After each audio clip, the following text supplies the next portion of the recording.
C'était le vendredi saint dans un village du Luberon, en Provence. Les cloches de la paroisse Saint-Pierre carillonnaient doucement, appelant les fidèles à l'adoration la plus sacrée de l'année. Les ruelles pavées exhalaient un parfum d'encens et de fleurs violettes. Des centaines de personnes, certaines marchant pieds nus sur les pierres froides, portaient des croix, récitant le chapelet à voix basse dans un murmure continu. C'était un jour qui aurait dû appartenir uniquement à la paix, à la foi, au Christ. Mais au milieu de la foule des dévots, une femme avançait avec une toute autre intention. Chloé Dubois ne venait pas pour prier, ni pour demander pardon. Elle venait pour défier. Épouse de l'un des caïds les plus redoutés du milieu marseillais, Chloé avait bâti sa vie sur le luxe, le pouvoir et un mépris absolu pour tout ce que ces gens humbles vénéraient. Pour elle, la foi était une faiblesse, Dieu était silence.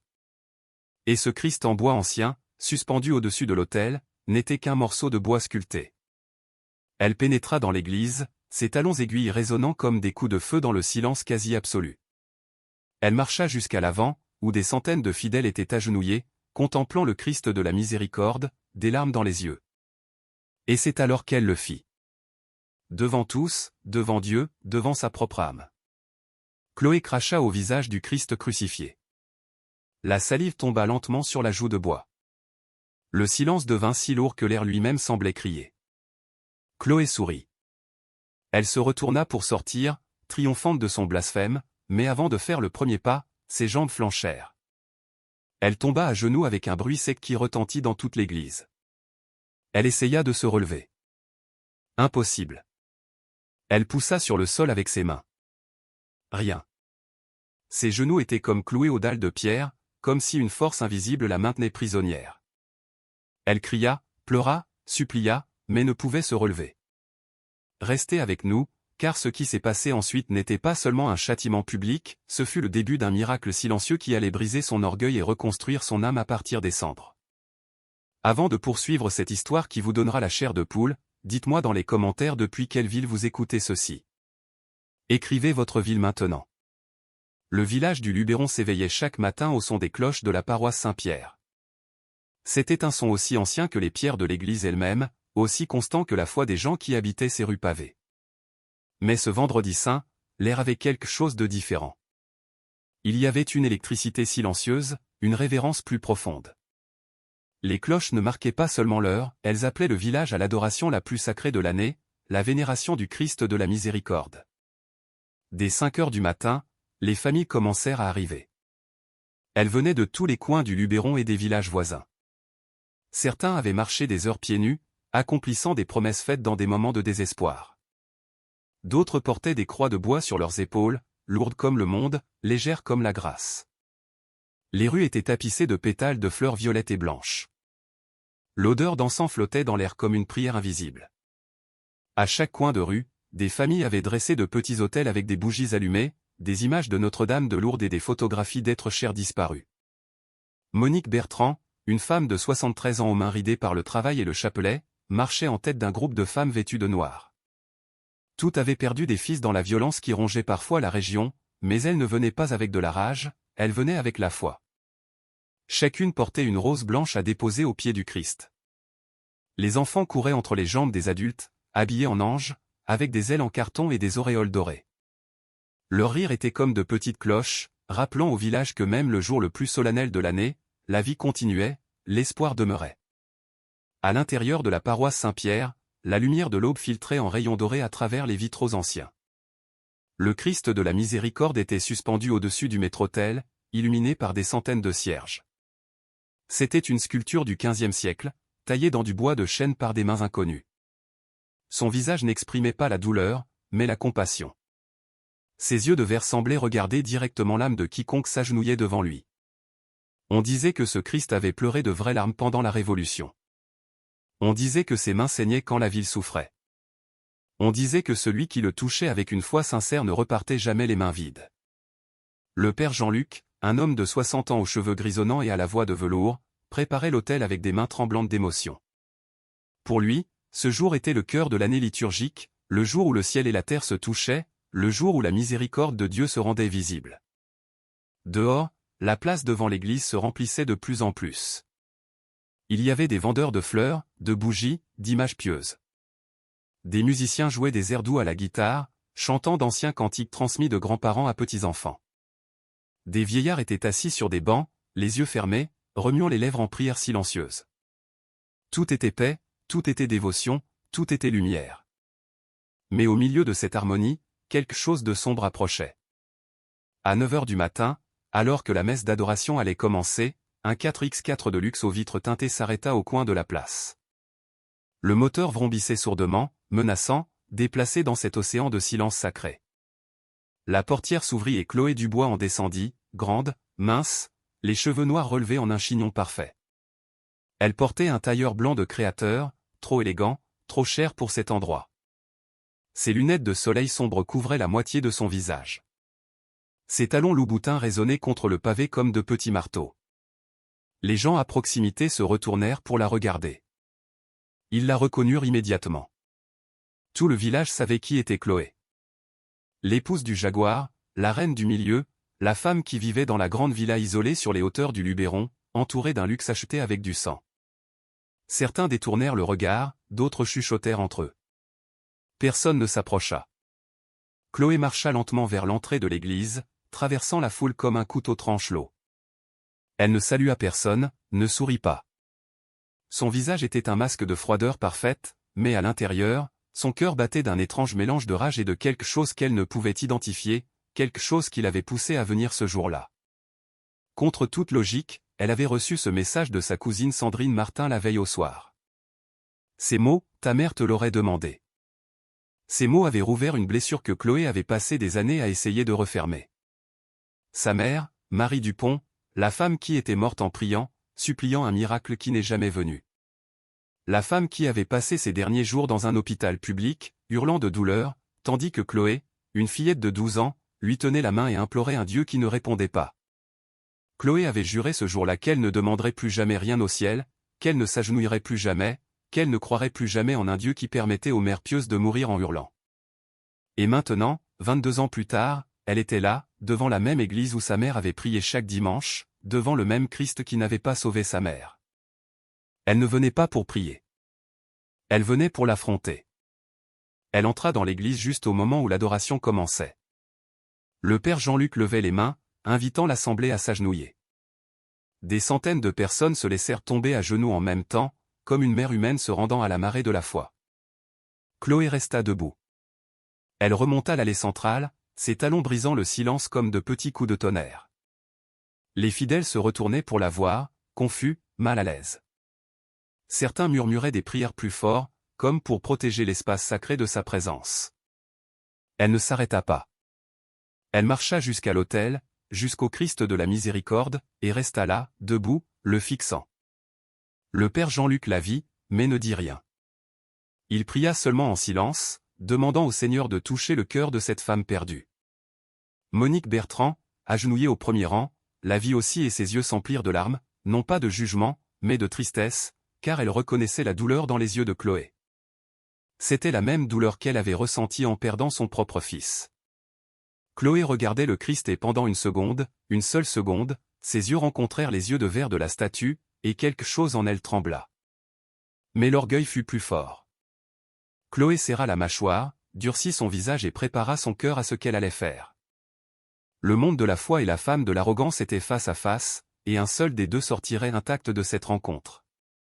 Ce soir-là, après avoir quitté la paroisse Saint-Pierre sans avoir rien fait de plus que d'observer le Christ avec un mélange de défi et de confusion, Chloé Dubois retourna à sa grande villa isolée sur les hauteurs du Luberon.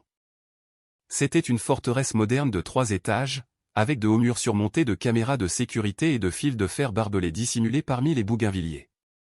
Depuis le balcon du 3e étage, on pouvait voir toute la vallée, les lumières des villages humbles, les clochers des églises, le scintillement doré des bougies sur les autels de rue. Mais Chloé ne regardait jamais en bas. Pour elle, cette vallée n'existait plus. Elle avait cessé d'appartenir à ce monde le jour où elle avait épousé Stéphane Moreau, le jaguar. Ce soir-là, comme tous les soirs depuis des mois, Chloé était seule. Stéphane était à Marseille depuis 3 semaines pour régler des affaires avec d'autres chefs du milieu. Il n'appelait pas, envoyait à peine des messages courts et froids.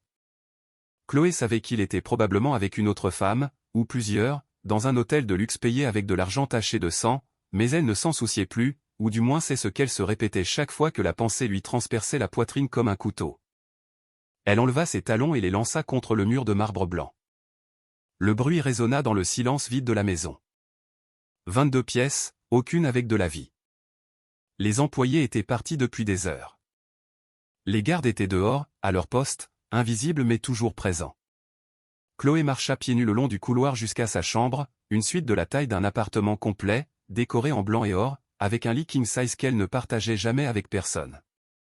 Elle se laissa tomber sur le lit sans se déshabiller. Elle fixa le plafond. Les ombres des branches des arbres dansaient, projetées par les lumières de sécurité. Elle essaya de fermer les yeux, mais ne le put.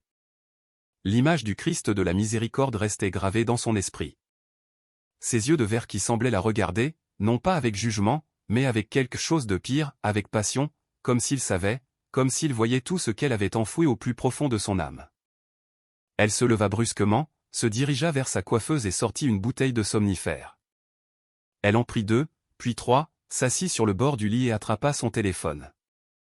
Elle parcourut Instagram sans vraiment rien voir. Des milliers de followers, des commentaires vides, des cœurs rouges qui ne signifiaient rien. Elle publia une vieille photo d'elle sur un yacht à Cannes, souriante. Parfaite. Pur mensonge. Puis un nouveau message vibra. C'était Sandrine Martin, sa cousine, la seule personne de sa famille qui essayait encore de garder le contact, bien que Chloé ne réponde presque jamais. Sandrine était institutrice dans un petit village près d'Avignon. Elle vivait dans une humble maison avec son mari et ses 3 enfants. Elle était tout ce que Chloé avait décidé de ne pas être, pauvre, pieuse, contente de sa vie simple. Le message disait, « Cousine, j'ai vu que tu es allée à l'église aujourd'hui. Ça m'a fait tellement plaisir. Je sais que c'est difficile pour toi, mais ta mère serait si fière. Demain, c'est le vendredi saint. Reviens. Je sais que Dieu t'appelle. Ne le rejette pas. Je t'aime. » Chloé sentit une vague de rage si intense qu'elle dut serrer les poings pour ne pas jeter le téléphone contre le mur. Fière? Sa mère serait fière? Sa mère était morte en priant comme une idiote, croyant jusqu'à la dernière seconde que Dieu la sauverait. Et rien ne s'est passé. Seulement la douleur, seulement les cris, seulement la fillette de 12 ans qu'était Chloé à l'époque, agenouillée à côté du lit d'hôpital, suppliant un miracle qui n'est jamais venu. Elle écrivit une réponse rapide avec des doigts tremblants de fureur, « Maman est morte en priant et Dieu n'a rien fait. Ne me sors pas ça, Sandrine. Tu ne sais rien. » Elle appuya sur envoyer avant de pouvoir le regretter. Mais dès que le message fut parti, quelque chose en elle se tordit. Ce n'était pas exactement du regret, c'était quelque chose de plus profond, quelque chose qui ressemblait à de la peur. Parce que la vérité que Chloé ne voulait admettre même à elle-même, c'est qu'elle savait. Elle savait que sa mère était morte en paix. Elle savait que ses dernières paroles n'avaient pas été de rage contre Dieu, mais d'amour pour elle. « Ma petite, ne laisse pas la douleur endurcir ton cœur. Dieu a un plan. Aie confiance. » Chloé avait passé 22 ans à essayer d'effacer ces mots de sa mémoire. Et maintenant, dans cette villa vide, avec des pilules dans l'estomac et de la rage dans la poitrine, ces mots revenaient à elle comme des fantômes implacables. Elle se leva du lit et se dirigea vers la baie vitrée qui donnait sur le balcon. De là, elle pouvait voir les lumières du village au loin. Et juste au centre, illuminée comme un phare dans l'obscurité, se trouvait la paroisse Saint-Pierre. Les cloches commencèrent à sonner. Il était 23 heures. L'office des vêpres. Chloé ferma les yeux et serra les poings. Quelque chose grandissait en elle, quelque chose de sombre et d'urgent. Ce n'était pas la foi, c'était la fureur. Fureur contre le Dieu qui lui avait arraché sa mère. Fureur contre les gens qui continuaient à croire malgré tout. Fureur contre elle-même pour ne pas pouvoir oublier. Et à ce moment-là, elle prit une décision. Demain, elle retournerait à l'église. Mais pas pour prier, pas pour s'agenouiller. Elle y retournerait pour finir ce qu'elle avait commencé ce matin. Elle y retournerait pour prouver à ce Christ de bois, à ce village de dévots aveugles, et à elle-même, que la foi était un mensonge, que Dieu, s'il existait, était indifférent, que tout ce en quoi sa mère avait cru n'était qu'une belle illusion construite sur du néant. Elle se glissa dans son lit avec cette décision brûlant dans sa poitrine comme un charbon ardent. Les pilules commencèrent enfin à faire effet. Ses paupières devinrent lourdes, mais juste avant de s'endormir, une pensée la traversa comme un éclair, et si je me trompais? Elle l'ignora. Elle ferma les yeux et sombra dans un sommeil sans paix, plein d'ombres et de cloches qui ne cessaient de sonner. Le matin du vendredi saint se leva avec un ciel gris plomb sur le Luberon. Il ne pleuvait pas, mais l'air était chargé d'humidité et d'électricité, comme si l'atmosphère elle-même savait que quelque chose de terrible allait se produire. Les cloches de la paroisse Saint-Pierre commencèrent à sonner à 6 heures du matin, appelant les fidèles à la cérémonie la plus sacrée de l'année, l'adoration du Christ de la Miséricorde.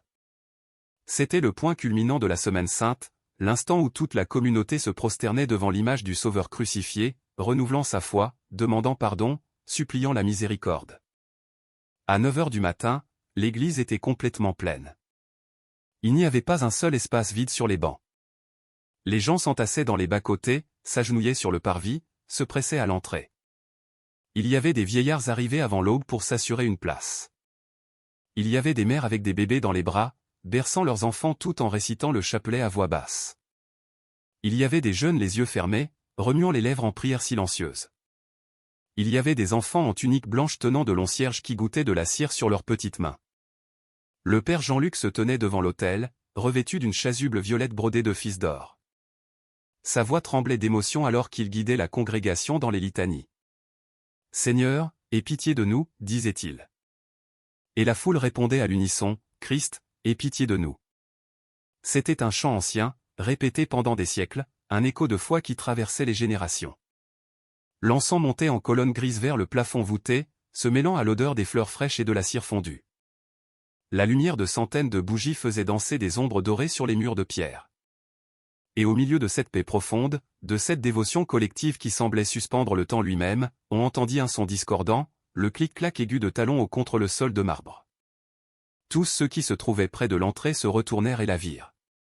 Chloé Dubois, entrant dans l'église comme sur un podium de défilé, et non dans la maison de Dieu. Elle portait un tailleur noir ajusté, trop élégant, trop provoquant pour un lieu sacré. Ses cheveux tombaient librement sur ses épaules comme une cascade de soie sombre. Ses lèvres étaient peintes d'un rouge sang. Ses yeux, cachés derrière des lunettes de soleil, ne révélaient rien, mais sa mâchoire était serrée, ses mains fermées en poing le long de son corps. Elle marchait avec la détermination de quelqu'un qui a pris une décision irrévocable. Le murmure commença immédiatement. C'est la femme du jaguar. Qu'est-ce qu'elle fait ici? Mon Dieu, protégez-nous. Les mères serrèrent leurs enfants plus fort contre elle. Les vieillards fermèrent les yeux et prièrent avec plus de ferveur. Monique Bertrand, agenouillée au premier rang, sentit un frisson lui parcourir l'échine. Quelque chose de mal allait se produire. Elle le sentait dans ses os, dans l'air, dans le silence lourd qui s'était abattu sur la congrégation. Chloé marcha droit vers l'autel. Elle ne s'arrêta pas, ne s'agenouilla pas, ne fit pas le signe de croix. Elle marcha simplement, ses talons résonnant comme des coups de marteau contre le silence sacré, jusqu'à se retrouver face au Christ de la Miséricorde. L'ancienne statue de bois de chêne, avec ses bras étendus dans une étreinte éternelle, son visage serein incliné vers l'avant, ses yeux de verre qui semblaient regarder directement l'âme. Le père Jean-Luc cessa de parler. La congrégation cessa de respirer. Le monde entier sembla s'arrêter. Chloé retira lentement ses lunettes de soleil, révélant des yeux sombres remplis de quelque chose que personne ne pouvait déchiffrer. Colère, douleur, défi, tout à la fois. Elle resta là, debout, fixant le Christ. Et pendant un instant, un seul instant, son visage s'adoucit.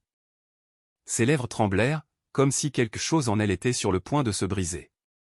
Mais alors elle serra la mâchoire, durcit son regard et, dans un mouvement rapide, délibéré, plein d'une fureur froide qui avait grandi pendant 22 ans, Chloé cracha. La salive jaillit de ses lèvres comme une balle, traversa l'air chargé d'encens et atterrit juste sur la joue en bois du Christ crucifié. Le liquide coula lentement sur le visage sculpté, tombant goutte à goutte sur la poitrine de la statue, comme des larmes à l'envers. Le cri étouffé de la congrégation fut comme un coup physique. Une femme se mit à pleurer. Un homme se couvrit la bouche avec ses mains. Un petit enfant demanda à voix haute, « Maman, pourquoi la dame a fait ça à Jésus ?» Monique Bertrand porta les mains à sa poitrine, comme si on lui avait planté un poignard dans le cœur. Le père Jean-Luc recula d'un pas, le visage pâle, les yeux remplis de larmes de douleur. Chloé sourit. Un sourire froid, triomphant, vide. Elle se retourna lentement, prête à redescendre l'allée centrale, prête à quitter cette église, ayant prouvé ce qu'elle voulait prouver, que Dieu n'existe pas, que la foi est un mensonge, que rien de tout cela n'a d'importance. Elle leva le pied droit pour faire le premier pas. Et c'est alors que cela se produisit. Ses jambes flanchèrent, les deux en même temps, comme si ses os s'étaient transformés en eau. Elle tomba en avant avec un bruit sec et brutal qui résonna dans toute l'église comme un coup de tonnerre. Ses genoux heurtèrent le sol de marbre avec une telle force que le son fit écho contre les murs de pierre. La douleur fut instantanée, fulgurante, mais ce n'était pas seulement une douleur physique. C'était autre chose, quelque chose qui la transperçait de l'intérieur. Chloé cria, essaya de se relever. Elle posa ses mains sur le sol et poussa de toutes ses forces. Mais rien ne se passa. Ses genoux étaient collés au sol comme s'ils avaient pris racine. Elle poussa plus fort. Rien. Elle essaya de ramper. Impossible. C'était comme si une force invisible, immense, inébranlable, la maintenait clouée à cet endroit. Elle cria à nouveau, cette fois de pure rage. « Lâchez-moi. Laissez-moi partir. » Mais personne ne la touchait, personne n'était près d'elle. Elle était complètement seule au milieu de cette église bondée. Les larmes commencèrent à jaillir de ses yeux, mais ce n'étaient pas des larmes de repentir. C'étaient des larmes de fureur, d'humiliation, de terreur. Elle frappa le sol avec ses poings. Non, ce n'est pas possible. Ce n'est pas réel. Mais ses genoux ne bougeaient pas d'un millimètre. Le silence dans l'église était absolu. Personne n'osait bouger. Tous observaient, les yeux écarquillés, le châtiment public d'une femme qui avait défié le sacré.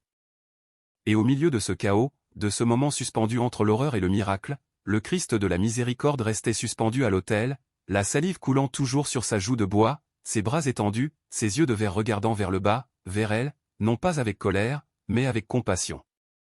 Et tandis que les morceaux de son orgueil tombaient sur les pierres de l'église et qu'un silence choqué recouvrait toute la congrégation comme un lourd manteau, nous voulons savoir d'où vous écoutez cette histoire. Laissez votre pays et votre ville dans les commentaires et abonnez-vous à cette chaîne, car ce qui suit n'est pas seulement un miracle, c'est la preuve que la miséricorde de Dieu est plus forte que n'importe quel blasphème. Pendant les 30 premières secondes après la chute de Chloé, personne ne bougea. C'était comme si toute la congrégation avait été changée en statue de sel, incapable de traiter ce qu'elle venait de voir. L'air à l'intérieur de la paroisse Saint-Pierre semblait dense, presque solide, chargé du poids du surnaturel. Les bougies continuaient de brûler, l'encens de monter en spirale lente, mais tout semblait s'être arrêté dans cet instant terrible et sacré. Chloé était toujours au sol, les mains appuyées sur le marbre froid, poussant de toutes ses forces, mais ses genoux restaient immobiles comme s'ils étaient soudés à la pierre. Sa respiration était haletante, rapide, pleine de panique. Des larmes de rage et de terreur coulaient sur ses joues, ruinant son maquillage parfait. « Ce n'est pas possible, ce n'est pas possible », répétait-elle à voix basse, presque comme un mantra désespéré, essayant de se convaincre que c'était un cauchemar, une hallucination, n'importe quoi d'autre que la réalité. Puis, depuis le premier rang, Monique Bertrand bougea. Ses vieux genoux craquèrent alors qu'elle se levait lentement, s'appuyant sur le dossier en bois usé. Ses yeux, creusés par l'âge et la souffrance, étaient remplis de larmes, mais pas de jugement, de compassion. Elle avait vu trop de douleur dans sa vie. Elle avait perdu son fils aîné dans un règlement de compte entre gangs. Elle avait pleuré tant de fois devant ce même Christ, suppliant des réponses qui n'étaient jamais venues. Et pourtant, elle continuait de croire, de prier, d'aimer. Elle marcha lentement vers Chloé, ses pas doux sur le sol, comme si elle craignait de briser quelque chose de fragile. La congrégation la regardait en silence. Certains voulaient l'arrêter. « Monique, ne vous approchez pas », chuchota un homme derrière elle. « C'est dangereux. C'est la femme du jaguar. » Mais la vieille femme n'écouta pas. Ou peut-être qu'elle écouta, mais décida que la miséricorde était plus importante que la peur. Elle s'agenouilla lentement à côté de Chloé, avec grand effort, sentant le poids de ses 73 ans dans chaque os. Ses mains ridées, des mains qui avaient travaillé la terre, élevé des enfants, tenu des chapelets pendant des décennies, se tendirent et touchèrent doucement l'épaule de Chloé. Le contact fit sursauter la jeune femme. Elle se retourna brusquement, les yeux rouges et gonflés, s'attendant à voir de la condamnation. Mais ce qu'elle vit était tout autre. De l'amour. pur, simple, inexplicable. Monique Bertrand ne dit rien. Elle ferma simplement les yeux et commença à prier à voix basse. Notre Père, qui es aux cieux, que ton nom soit sanctifié. Sa voix était à peine un murmure, mais dans le silence absolu de l'église, chaque mot résonnait comme une petite cloche. Et puis, une par une, d'autres personnes commencèrent à se joindre à elle. D'abord une jeune femme avec un bébé dans les bras, puis un homme âgé avec un chapeau de paille, puis une famille entière. Bientôt, toute la congrégation priait à l'unisson, leurs voix s'entrelaçant en une symphonie de foi. Le père Jean-Luc, qui était resté paralysé par le choc, réagit enfin. Il s'approcha de l'autel avec des pas lents et révérencieux, prit un linge blanc propre du tabernacle et, avec des mains tremblantes, essuya soigneusement le visage du Christ de la miséricorde. La salive disparut sous le coton doux, mais l'image de ce qui s'était passé resterait gravée à jamais dans la mémoire de tous les présents. Quand il eut fini, il se tourna vers la congrégation. Sa voix, quand il parla, était ferme, mais pleine d'une tendresse qui ne vient que d'années de service à Dieu. Mes frères et sœurs, dit-il, et le murmure des prières cessa. Ce que nous avons vu aujourd'hui n'est pas un châtiment, c'est une invitation. Notre sœur Chloé a commis un acte terrible, oui. Mais sommes-nous parfaits? N'avons-nous pas offensé Dieu par nos paroles, nos pensées, nos silences? La différence est que son péché a été public, et sa chute l'est aussi. Mais souvenez-vous, le Christ n'est pas venu pour condamner, il est venu pour sauver. Ne jugeons pas ce que nous ne comprenons pas. Prions. Prions pour notre sœur. Prions pour que le Seigneur touche son cœur et lui donne la paix dont elle a tant besoin. Et sur ces mots, toute l'Église s'agenouilla. Des centaines de personnes tombant à genoux en même temps, un océan humain de foi se prosternant devant le mystère. Et là, au milieu de tous, Chloé restait clouée au sol, incapable de bouger, entourée de prières qui montaient comme de l'encens vers le ciel. Elle ne pleurait plus de rage. Maintenant, elle pleurait de quelque chose de plus profond, quelque chose sans nom, quelque chose qui faisait plus mal que n'importe quelle douleur physique. C'était le poids de 22 ans d'orgueil qui commençait à se fissurer. Monique Bertrand était toujours à ses côtés, lui tenant la main. « Calme-toi, ma fille, murmura-t-elle. Dieu ne t'a pas abandonné. Il ne l'a jamais fait. Il attendait juste que tu arrêtes de fuir. » Chloé se tourna pour la regarder avec des yeux vitreux, et pour la première fois depuis des années, elle n'eut pas de réponse, pas de défense. Elle n'avait que de la peur et peut-être, juste peut-être, un minuscule fragment d'espoir. Après 5 heures clouées au sol de marbre de la paroisse Saint-Pierre, quelque chose changea. Ce ne fut pas spectaculaire. Pas d'éclair de lumière céleste, pas de voix venant du ciel. Simplement, quelque part après 14 heures, Chloé sentit que ses genoux recommençaient à répondre. Au début, ce fut à peine une sensation, un fourmillement douloureux, comme quand un membre engourdi revient à la vie. Puis, avec un effort énorme et sous le regard attentif de Monique Bertrand et du père Jean-Luc, elle réussit à se mettre debout. Mais le soulagement fut bref. Dès qu'elle fit le premier pas, une douleur lancinante lui transperça les 2 genoux, comme si on lui avait planté des aiguilles chauffées à blanc. Elle gémit et chancela. Le père Jean-Luc tendit le bras pour la soutenir, mais elle le repoussa d'un mouvement brusque de l'épaule. « Ne me touchez pas, dit-elle d'une voix rauque, brisée par des heures de larmes. Son orgueil, bien que meurtri, était toujours là, s'accrochant à elle comme une seconde peau. Elle sortit de l'église en boitant, s'appuyant sur les bancs, sur les murs, sur tout ce qui pouvait la soutenir.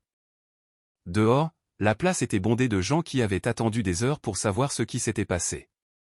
Quand ils la virent sortir, un silence absolu se fit. Personne n'applaudit, personne ne cria.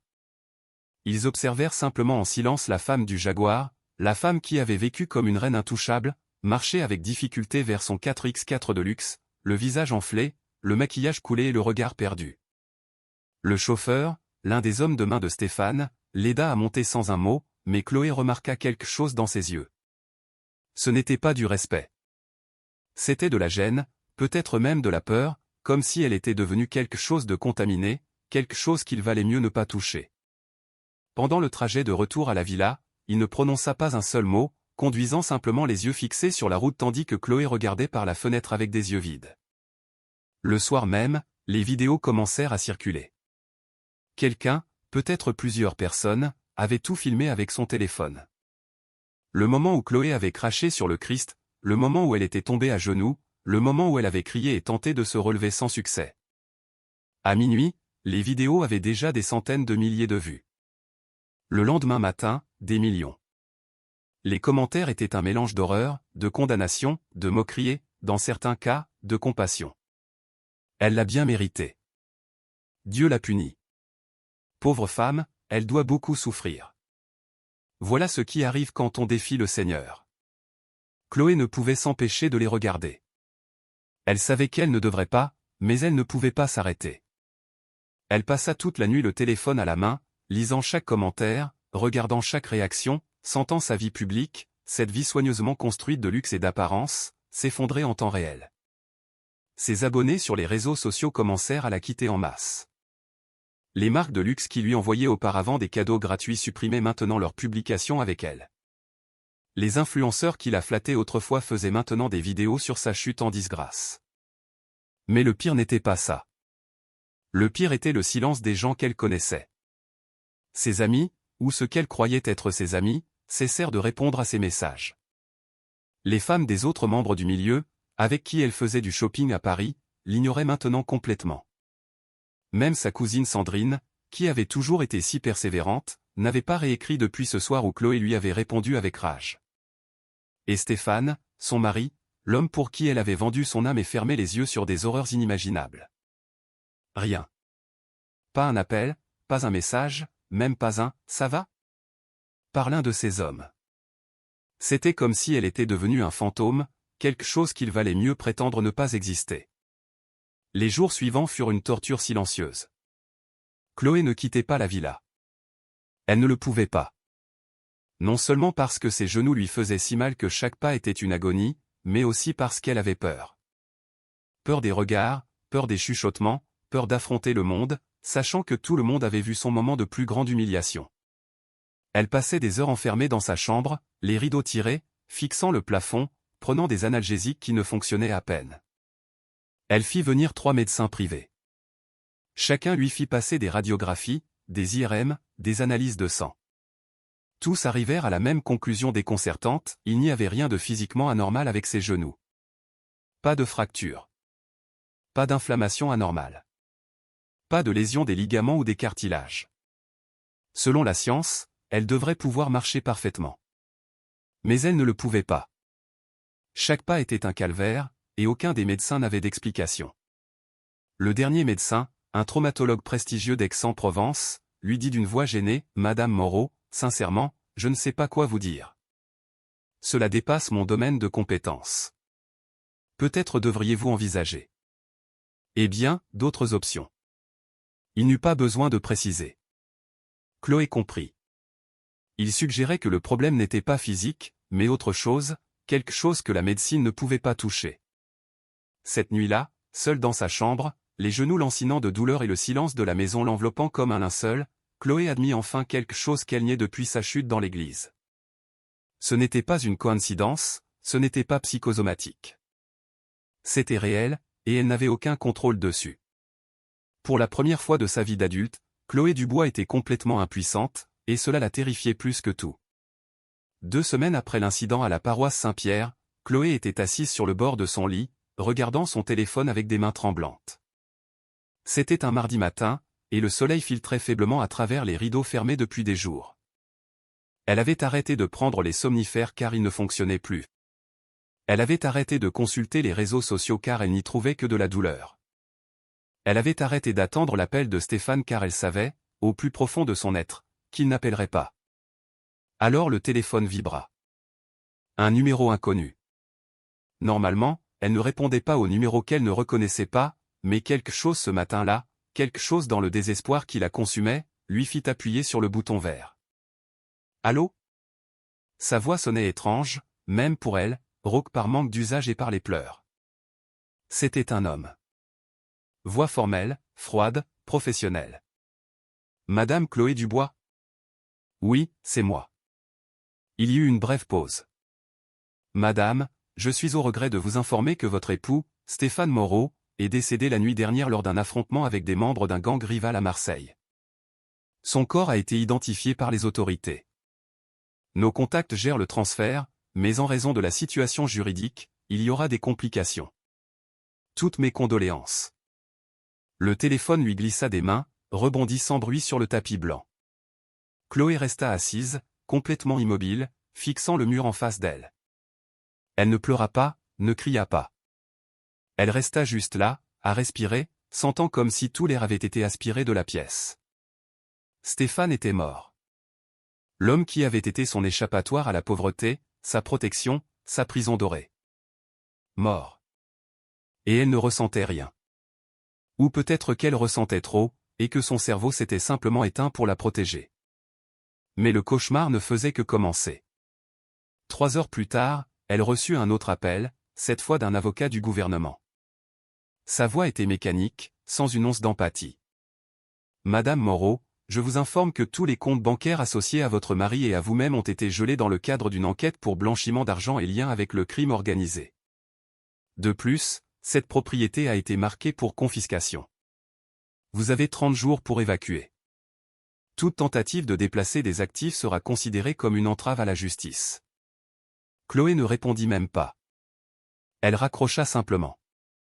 Elle resta assise sur le bord de son lit, regardant autour d'elle cette immense chambre remplie de meubles coûteux, de vêtements de marque, de bijoux qui brillaient dans leurs écrins de velours. Tout ce qu'elle avait construit, tout ce qui l'avait justifié, tout ce qu'elle avait choisi au détriment de son âme s'évanouissait comme de la fumée. En un jour, elle avait perdu son mari et toute sa sécurité financière. Et le plus terrifiant, c'est que cela ne lui importait pas autant qu'il aurait dû. Parce qu'en réalité, elle n'avait jamais rien eu de réel. Cette nuit-là, elle essaya de se lever du lit et la douleur dans ses genoux fut si intense qu'elle cria. Elle tomba au sol, se traînant jusqu'à la salle de bain où elle vomit à cause du stress et de l'angoisse. Elle se regarda dans le miroir, appuyée contre le lavabo en marbre, et ne reconnut pas la femme qui la fixait. Ses cheveux, toujours parfaits, étaient emmêlés et ternes. Sa peau, autrefois radieuse grâce à des traitements coûteux, était grise et tachée. Ses yeux, vides. C'était comme voir un cadavre animé. Les employés de la maison commencèrent à partir. D'abord le jardinier, qui ne revint tout simplement pas un jour.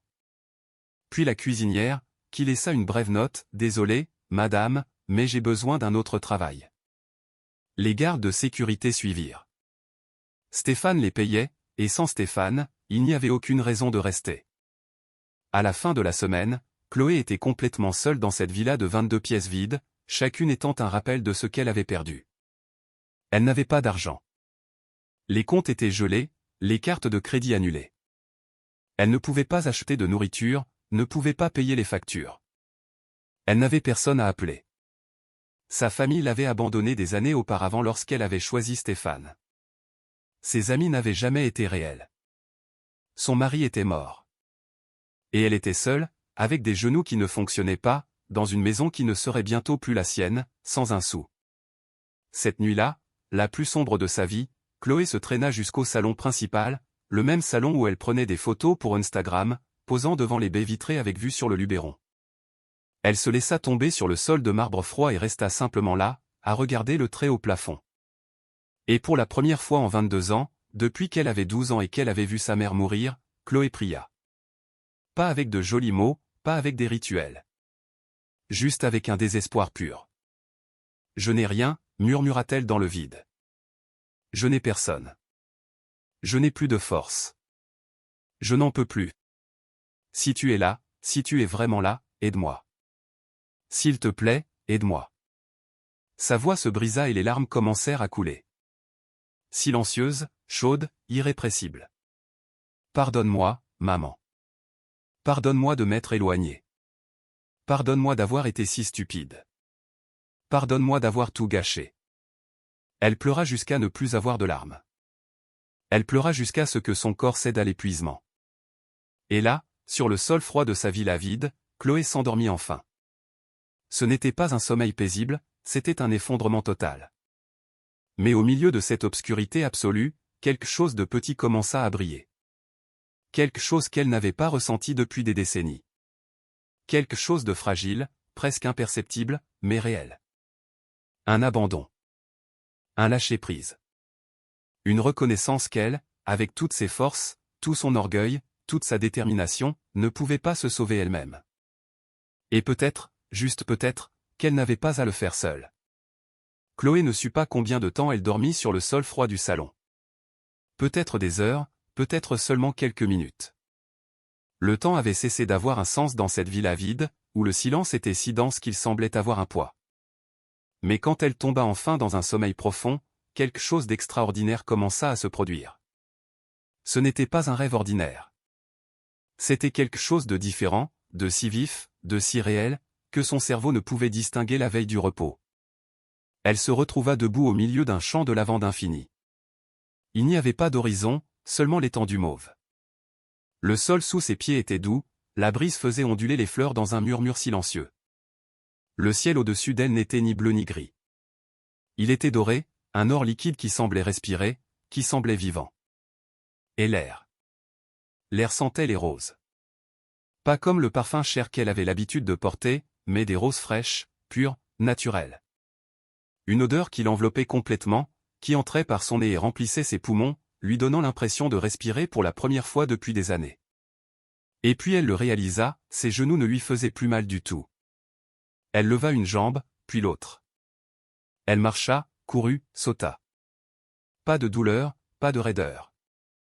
C'était comme si son corps était neuf. Elle baissa les yeux et vit qu'elle ne portait plus le tailleur sale et froissé. Elle portait maintenant une simple robe blanche, sans fioriture, sans marque de créateur, sans rien qui crie la richesse ou le statut. Juste une robe blanche. Et pour la première fois de sa vie d'adulte, elle se sentit belle sans avoir besoin de rien d'autre. C'est alors qu'elle la vit, au loin, marchant vers elle avec des pas lents et gracieux. Une silhouette. Une femme. Elle portait un manteau bleu profond, de la couleur du ciel juste avant le lever du soleil.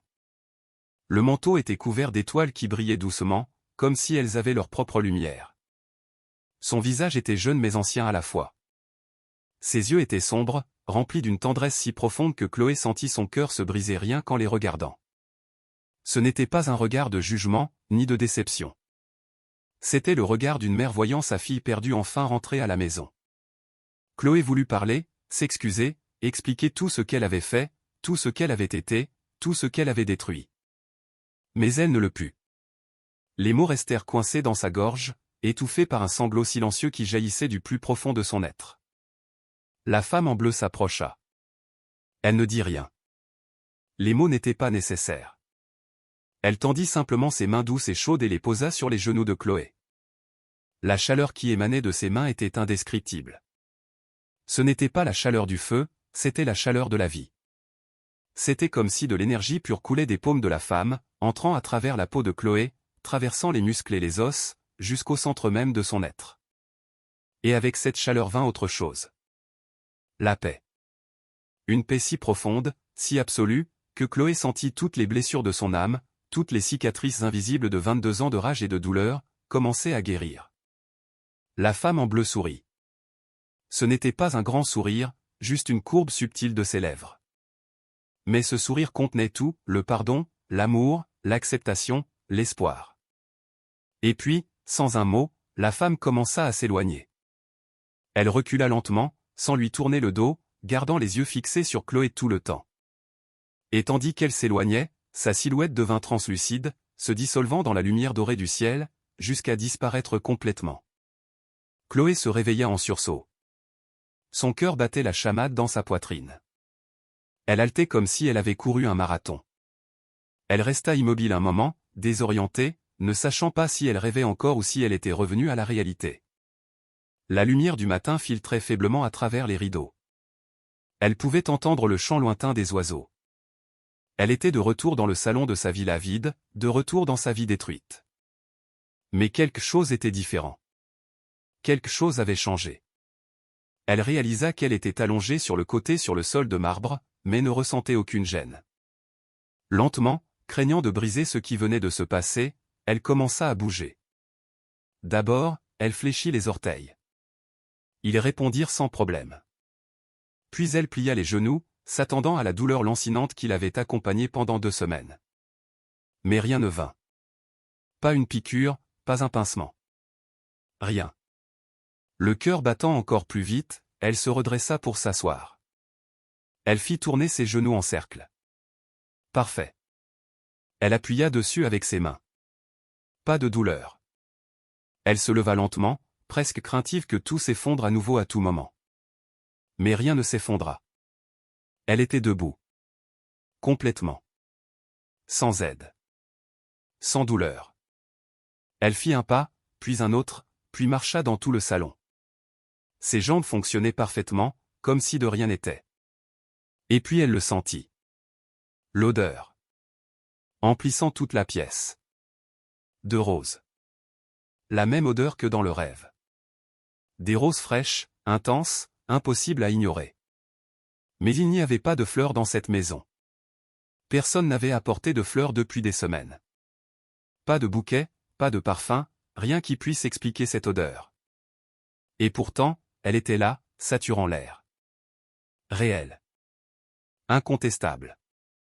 Impossible. Chloé tomba à genoux. Mais cette fois, pas par obligation. Cette fois, par choix. Elle se couvrit le visage de ses mains et pleura. Mais ce n'étaient pas des larmes de douleur. C'étaient des larmes de soulagement, de gratitude, de quelque chose qu'elle n'avait pas ressenti depuis si longtemps qu'elle en avait oublié le nom. L'espoir. Merci, murmura-t-elle entre les sanglots. Merci, merci, merci. Elle ne savait pas qui elle remerciait exactement. Le Christ de la miséricorde, la femme en bleu, Dieu, sa mère.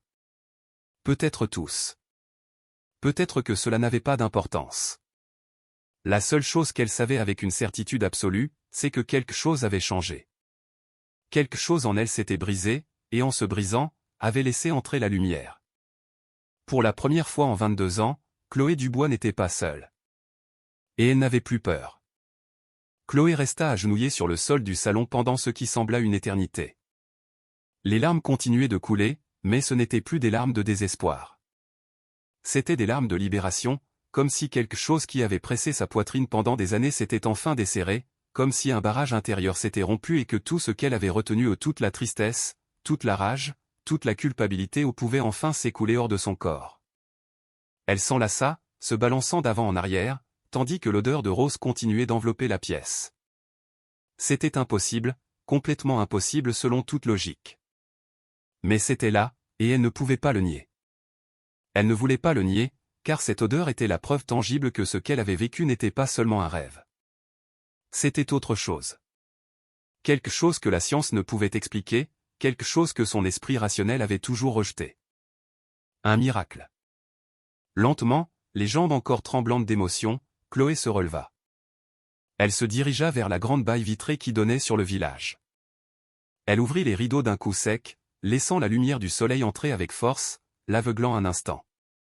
Quand ses yeux s'habituèrent, elle vit le paysage s'étendre devant elle, les rues pavées, les maisons humbles aux toits de tuiles, et au centre, dominant l'horizon, la paroisse Saint-Pierre avec son ancien clocher brillant sous le soleil du matin. Elle pensa à sa mère, Marie Dupont, la femme qui avait passé toute sa vie à prier, à servir, à croire. La femme qui était morte sur ce lit d'hôpital avec un chapelet entre les mains et un sourire de paix sur le visage malgré la douleur. Chloé avait toujours interprété cette mort comme une défaite, comme la preuve que Dieu n'écoutait pas. Mais maintenant, debout devant cette fenêtre, les genoux guéris et l'odeur de rose remplissant ses poumons, elle comprit quelque chose qu'elle avait refusé de voir pendant plus de 2 décennies. Sa mère n'avait pas perdu. Sa mère avait gagné. Car la foi de Marie n'avait jamais consisté à obtenir ce qu'elle demandait. Elle avait consisté à faire confiance, à s'abandonner, à croire que même dans la douleur, même dans l'obscurité, Dieu était là. Et à la fin, sa mère était morte en paix, sans rage, sans peur. Elle avait franchi le passage avec la certitude absolue qu'elle allait vers un monde meilleur. Et Chloé, en revanche, avait passé 22 ans à vivre dans une prison dorée, entourée de luxe, mais complètement vide à l'intérieur. « Maman, je suis désolée, » murmura Chloé, le front appuyé contre la vitre froide de la fenêtre.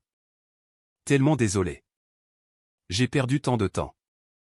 J'ai gaspillé tant d'années à haïr ce que tu aimais le plus. Je pensais que tu étais faible de croire, mais c'était moi la faible. C'était moi qui avais peur. Peur de faire confiance, peur d'aimer, peur de m'abandonner. » Sa voix se brisa et d'autres larmes coulèrent, mais elles étaient différentes maintenant. C'étaient des larmes propres, des larmes de guérison. Elle s'éloigna de la fenêtre et traversa la maison vide. Chaque pièce était un rappel de ce qu'elle avait poursuivi.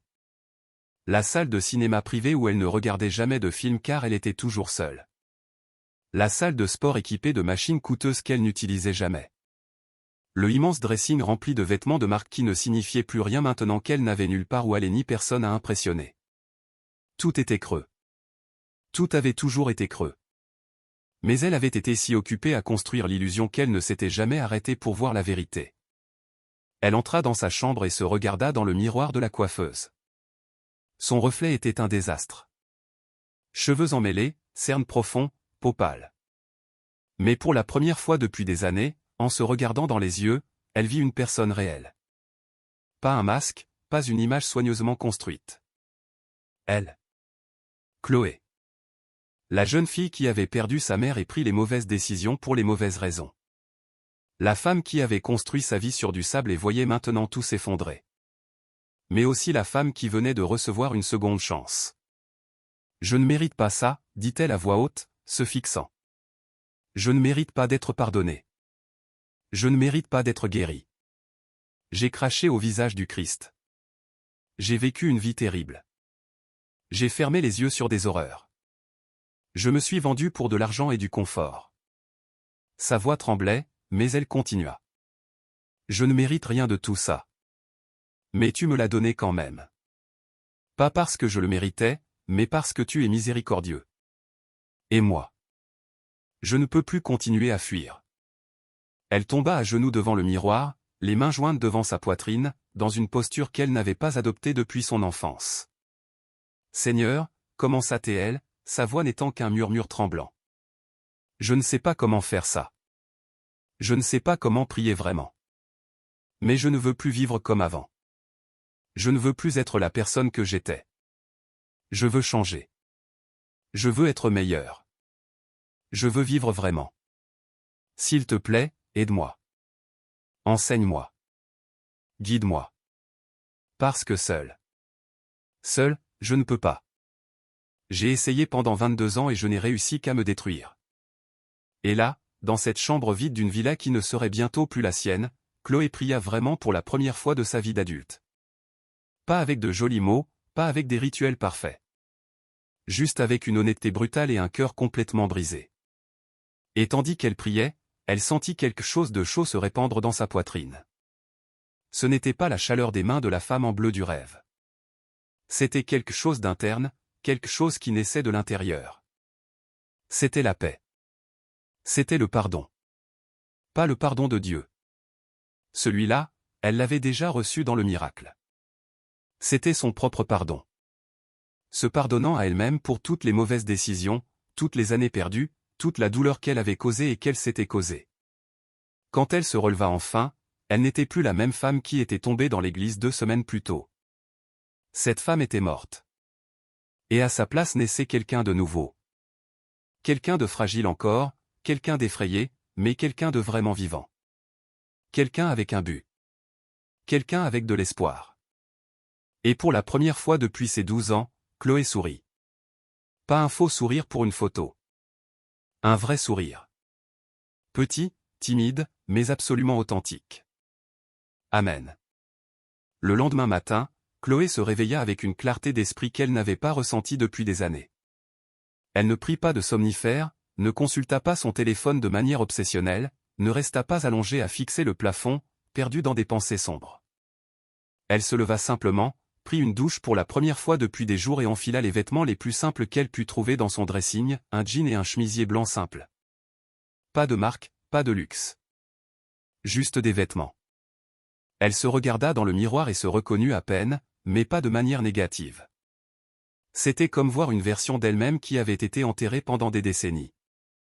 Elle attacha ses cheveux en une simple queue de cheval, ne se maquilla pas et quitta la chambre avec un but clair gravé dans son esprit. Elle devait retourner à la paroisse Saint-Pierre. Elle devait finir ce qu'elle avait commencé, mais cette fois de la bonne manière. Elle n'avait pas de voiture. Les véhicules avaient été saisis avec tout le reste. Alors elle marcha. Elle descendit à pied les collines du Luberon, sentant le soleil du matin sur sa peau, écoutant les bruits du village qui s'éveillait, des marchands ouvrant leurs étals, des enfants riant sur le chemin de l'école, les cloches de l'église sonnant au loin. Tout lui semblait nouveau, comme si elle découvrait le monde pour la première fois. Parce que, d'une certaine manière, c'était le cas. C'était la première fois qu'elle marchait dans ces rues sans le bouclier de son 4x4 blindé, sans garde du corps, sans rien pour la séparer de l'humanité qui l'entourait. Les gens la reconnaissaient. Elle pouvait voir les regards en coin, les chuchotements, les doigts pointés. Certains détournaient les yeux, gênés, d'autres la regardaient avec un mélange de curiosité et de compassion. Mais Chloé ne s'arrêta pas, ne se cacha pas. Elle garda la tête haute, non pas avec orgueil, mais avec une digne tranquillité, et continua de marcher. Ses genoux, complètement guéris, ne lui faisaient plus mal du tout. Chaque pas était un rappel du miracle. Chaque pas était une prière silencieuse de gratitude. Quand elle arriva sur la place devant la paroisse Saint-Pierre, elle s'arrêta. C'était le milieu de la matinée et la place était animée. Il y avait des fleuristes arrangeant leurs bouquets, des vieillards assis sur les bancs lisant le journal, des mères avec de jeunes enfants jouant près de la fontaine. Et tous, absolument tous, se retournèrent pour la voir quand ils la reconnurent. Le murmure grandit. C'est elle. La femme qui a craché sur le Christ. Qu'est-ce qu'elle fait ici? Elle vient faire une autre folie? Chloé respira profondément. La peur menaçait de la paralyser. L'orgueil, ce vieil ami qui l'avait accompagné si longtemps, lui murmurait de partir, que c'était humiliant, que ça n'en valait pas la peine. Mais elle n'écoutait plus cette voix. Il y avait une nouvelle voix en elle, une voix douce mais ferme. Et cette voix lui disait, « Continue. C'est ce que tu es venu faire. N'aie pas peur. » Elle se dirigea vers l'entrée de l'église. Les grandes portes en bois étaient ouvertes. À l'intérieur, elle pouvait entendre le son de la messe matinale. Le père Jean-Luc célébrait. Sa voix, amplifiée par le microphone, parvenait clairement jusqu'à la place. Dieu est amour, mes frères. Et l'amour pardonne toujours. L'amour attend toujours. L'amour n'abandonne jamais. Les mots frappèrent Chloé en pleine poitrine comme des marteaux doux mais précis. Elle entra lentement dans l'église. L'assemblée était petite, peut-être 30 personnes dispersées sur les bancs. Mais tous se retournèrent en entendant ses pas. Le père Jean-Luc s'arrêta au milieu de son homélie, les yeux écarquillés de surprise. Et là, au premier rang, agenouillée comme toujours, se trouvait Monique Bertrand. La vieille femme la vit et ses yeux s'emplirent instantanément de larmes, mais ce n'étaient pas des larmes de peur. C'étaient des larmes de joie. Chloé remonta l'allée centrale, la même allée qu'elle avait parcourue 2 semaines plus tôt avec des talons arrogants et un cœur endurci. Mais maintenant, elle marchait pieds nus. Elle avait enlevé ses chaussures à l'entrée, en signe d'humilité. Chaque pas sur le marbre froid était un acte d'abandon. Elle marcha jusqu'à se retrouver devant l'autel, devant le Christ de la Miséricorde. La statue était toujours là, suspendue à sa place, les bras étendus, le visage serein regardant vers le bas, vers elle. Et là, devant tout le monde, devant la congrégation qui retenait son souffle, devant le père Jean-Luc qui était descendu de l'autel pour s'approcher, devant Monique Bertrand qui pleurait en silence, Chloé tomba à genoux. Mais cette fois, pas par obligation. Cette fois, par amour. Elle étendit les mains vers l'avant, touchant le sol avec son front dans une posture de reddition complète, et commença à parler. « Seigneur, dit-elle d'une voix tremblante mais claire, pardonne-moi. Pardonne-moi pour mon orgueil. Pardonne-moi pour mon manque de foi. Pardonne-moi pour le mal que j'ai fait à ton image, à cette communauté, à ma propre âme. Je ne mérite pas ta miséricorde, mais tu me l'as donnée quand même. Et moi? Je ne veux plus vivre dans l'obscurité. Je veux vivre dans ta lumière. Je veux être meilleur. Je veux servir. Je veux aimer comme tu aimes. S'il te plaît, Seigneur, aide-moi à être digne de cette seconde chance que tu m'as donnée. » Le silence dans l'église était absolu. Alors, depuis le premier rang, Monique Bertrand se leva lentement. Ses vieux genoux craquèrent, mais elle ne s'en soucia pas. Elle marcha jusqu'à Chloé, s'agenouilla à ses côtés avec difficulté et posa sa main ridée sur l'épaule de la jeune femme. « Ma fille, dit-elle d'une voix douce comme de la soie, Dieu t'a déjà pardonné. Maintenant, pardonne-toi toi-même. Et bienvenue à la maison. » Alors, quelque chose de magnifique se produisit. Une par une, Les personnes de l'assemblée commencèrent à se lever. D'abord un homme âgé avec un chapeau de paille, puis une jeune femme avec un bébé dans les bras, puis une famille entière. Et tous marchèrent vers l'autel, formant un cercle autour de Chloé, et commencèrent à prier à voix basse. Ce n'étaient pas des prières de condamnation. C'étaient des prières d'intercession. Ils priaient pour elle, pour sa guérison, pour sa nouvelle vie. Le père Jean-Luc s'approcha également. Il s'agenouilla devant Chloé et lui releva doucement le visage. Ses yeux étaient pleins de larmes. « Mon enfant, dit-il d'une voix brisée par l'émotion, le Seigneur t'a touché d'une manière spéciale. Il t'a montré que sa miséricorde est sans limite. Maintenant, va et vis une vie digne de cet amour. Va et sois un témoignage de sa grâce. » Il fit le signe de croix sur son front. « Je t'absous au nom du Père, du Fils et du Saint-Esprit. » Chloé pleura. Elle pleura comme elle n'avait jamais pleuré de sa vie. Mais ce n'étaient pas des larmes de douleur. C'étaient des larmes de gratitude, de soulagement, de liberté. Parce que finalement, après 22 ans perdus dans le désert, elle avait trouvé le chemin de la maison. Et cette maison n'était pas une villa sur les collines. C'était cet endroit, cette communauté, cette foi. Cet amour qui ne jugeait pas, mais qui étreignait. Ce pardon qui ne se gagnait pas, mais se recevait comme un cadeau. Quand elle se releva enfin, Monique Bertrand la serra dans ses bras. La vieille femme était petite et fragile, mais son étreinte était forte comme de l'acier. « Nous t'attendions, ma petite, lui murmura-t-elle à l'oreille. Bienvenue dans la famille. Et à ce moment-là, entourée d'étrangers qui l'acceptaient sans condition, Chloé sut qu'elle avait trouvé quelque chose que tout l'argent du monde n'avait jamais pu lui donner. Un sentiment d'appartenance. Un amour vrai. Un foyer. 6 mois avaient passé depuis ce vendredi saint qui avait tout changé. Le village du Luberon était toujours le même, avec ses rues pavées et ses anciens clochers. Mais pour Chloé Dubois, c'était un monde entièrement nouveau. Elle ne vivait plus dans la villa sur les collines. Cette propriété avait été confisquée par le gouvernement et vendue aux enchères des mois auparavant. Elle vivait maintenant dans un petit appartement de 2 pièces au centre du village, juste au-dessus d'une boulangerie qui emplissait l'immeuble d'une odeur de viennoiserie chaque matin. L'appartement était simple. Un petit salon avec un vieux canapé donné par la paroisse, une cuisine avec une cuisinière à 2 feux, une chambre avec un lit simple et un crucifix au mur. Le même crucifix qui avait appartenu à sa mère. Elle l'avait récupéré chez une tante qui l'avait gardé pendant des années. Il était en bois simple, usé par le temps, mais pour Chloé, c'était le trésor le plus précieux qu'elle possédait. Chaque soir, avant de dormir, elle le regardait et murmurait « Merci, maman. J'ai enfin compris. » Chloé ne portait plus de vêtements de marque, n'avait plus de bijoux coûteux, ni de maquillage professionnel ou de soins de beauté. Ses cheveux, qu'elle soignait autrefois obsessionnellement, étaient maintenant attachés en une simple tresse. Ses mains, qui n'avaient jamais fait de travail pénible, avaient maintenant des callosités et des ongles courts non vernis. Mais son visage rayonnait d'une manière qu'il n'avait jamais fait auparavant. C'était la lumière qui vient de l'intérieur, la lumière de quelqu'un qui a enfin trouvé la paix. Chaque matin, sans faute, Chloé se réveillait à 5h30, s'habillait de vêtements confortables et marchait 3 rues jusqu'à la paroisse Saint-Pierre.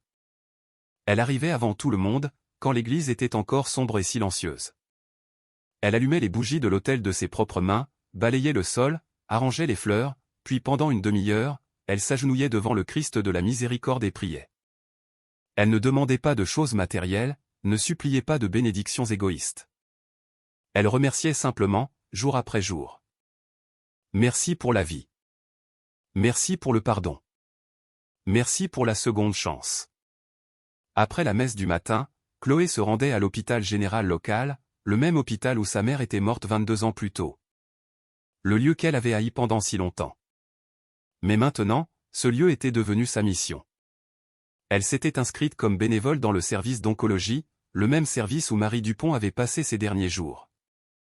Chloé travaillait sans salaire, aidant les infirmières, apportant de l'eau aux patients, tenant la main des personnes en souffrance, écoutant leurs histoires, priant avec eux quand ils le demandaient. C'était un travail difficile, émotionnellement dévastateur. Chaque jour, elle voyait la douleur, la peur, la mort. Mais elle voyait aussi la foi. Elle voyait des familles réunies autour de lits d'hôpital, priant ensemble. Elle voyait des patients qui souriaient malgré la douleur parce qu'ils savaient qu'ils n'étaient pas seuls. Et Chloé comprit enfin ce que sa mère avait su depuis toujours. La foi ne consiste pas à éviter la souffrance, mais à ne pas souffrir seule. Elle consiste à avoir de l'espoir même quand tout semble perdu. Il y avait une patiente en particulier qui avait profondément marqué Chloé. Elle s'appelait Valérie Petit, une femme de 42 ans atteinte d'un cancer du pancréas en phase terminale. Valérie avait 3 jeunes enfants et un mari qui cumulait 2 emplois pour payer les médicaments. La situation était désespérée. Les médecins avaient dit qu'il lui restait des semaines, peut-être. Mais Valérie n'était pas amère, pas en colère contre Dieu. Chaque fois que Chloé entrait dans sa chambre, Valérie l'accueillait avec un sourire. Un jour, alors que Chloé lui donnait de l'eau avec une paille, Valérie lui demanda « Pourquoi faites-vous ça? Pourquoi passez-vous vos journées ici, avec des gens qui meurent ?» Chloé resta silencieuse un moment, cherchant les mots justes. Finalement, elle dit « Parce qu'il y a longtemps, ma mère était dans un lit comme celui-ci. Et j'étais si en colère, si perdue, que je n'ai pas pu lui apporter le réconfort qu'elle méritait. Je n'ai pas pu lui dire que je l'aimais, je n'ai pas pu la remercier pour tout ce qu'elle a fait pour moi. Alors maintenant, chaque fois que je tiens la main de quelqu'un ici, je tiens la main de ma mère. Chaque fois que je prie avec quelqu'un, je prie avec elle. C'est ma façon de l'honorer, de lui demander pardon. » Valérie pleura en entendant cela et serra la main de Chloé avec force. « Votre mère est fière de vous, dit-elle d'une voix faible. Je le sais. Je peux le sentir. » 2 jours plus tard, Valérie mourut, entourée de sa famille. Mais elle ne mourut pas dans la peur. Elle mourut en paix. Et Chloé était là, lui tenant la main jusqu'au dernier moment, récitant un Ave Maria à voix basse tandis que le moniteur cardiaque émettait son dernier son. Ce soir-là, Chloé rentra à son appartement, épuisée physiquement et émotionnellement. Mais pas vide. Plus jamais vide. Elle se prépara une simple tasse de tisane, s'assit sur le vieux canapé et regarda par la fenêtre la ville. De là, elle pouvait voir le clocher de la paroisse Saint-Pierre, illuminé contre le ciel sombre. Les cloches commencèrent à sonner. Il était 20 heures.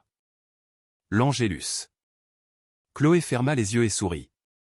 Elle pensa à qui elle avait été 6 mois plus tôt.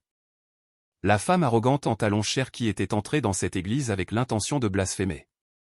La femme qui croyait que la foi était une faiblesse et que le pouvoir résidait dans l'argent. La femme qui était complètement perdue mais prétendait tout contrôler. Cette femme était morte. Et à sa place était né quelqu'un de nouveau. Quelqu'un d'humble, de reconnaissant. Quelqu'un qui comprenait enfin ce que signifiait vraiment aimer. Sa vie n'était pas facile. Elle vivait maintenant avec le minimum, travaillait dur, n'avait pas de luxe, pas d'abonnés sur les réseaux sociaux, pas de célébrité ni de reconnaissance. Mais elle avait quelque chose d'infiniment plus précieux. Elle avait un but. Elle avait la paix. Elle avait l'amour. Elle avait la foi. Et elle avait la certitude absolue qu'elle ne serait plus jamais seule. Parce que Dieu, dans son infinie miséricorde, avait pris son moment le plus sombre et l'avait transformé en sa plus grande bénédiction. La scène finale la montre une semaine plus tard, un dimanche après-midi. Chloé est agenouillée au même endroit où elle était tombée 6 mois plus tôt. Mais cette fois, elle n'est pas seule. À ses côtés se trouve une jeune femme d'une vingtaine d'années, les yeux rouges d'avoir tant pleuré. La fille, Manon Leroy, était arrivée à l'église ce matin-là, désespérée, cherchant des réponses. Elle avait perdu son petit ami dans la violence des gangs. Elle était pleine de rage, de douleur, de questions sans réponse. Chloé l'avait vue et avait immédiatement reconnu ce regard, car c'était le même qu'elle avait eu pendant 22 ans. Alors elle s'assit à côté d'elle, lui prit la main et lui dit doucement « J'ai aussi perdu quelqu'un. J'ai aussi cessé de croire. J'ai aussi pensé que Dieu m'avait abandonné. Mais il n'est jamais parti. C'est moi qui avais fermé la porte. Et quand je l'ai finalement ouverte, ne serait-ce que d'une fente, il est entré avec une telle force qu'il a tout changé. » La jeune fille la regarda avec des yeux pleins d'un mélange de douleur et d'espoir. « Vous croyez vraiment qu'il peut y avoir la paix après tant de douleur ?»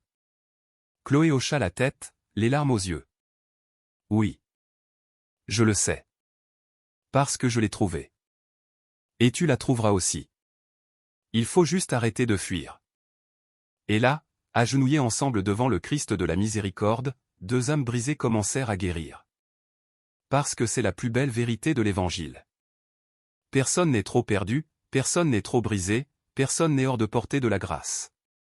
La miséricorde de Dieu est sans limite, et elle attend toujours, les bras ouverts, que nous rentrions à la maison.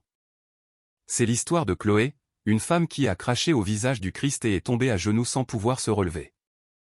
Mais c'est aussi l'histoire de chacun d'entre nous.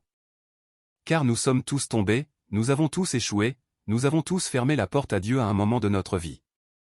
Mais la bonne nouvelle, la meilleure des nouvelles, c'est qu'il ne ferme jamais la sienne. Il n'arrête jamais d'attendre. Il n'arrête jamais d'aimer. Si cette histoire a touché votre cœur, partagez-la. Quelqu'un dans votre vie a besoin de l'entendre. Quelqu'un a besoin de savoir qu'il y a encore de l'espoir. Et abonnez-vous à cette chaîne, car nous continuerons à apporter des histoires qui prouvent que les miracles ne sont pas une chose du passé. Ils sont réels, ils se produisent maintenant. Et peut-être, juste peut-être, le prochain miracle sera le vôtre. Non.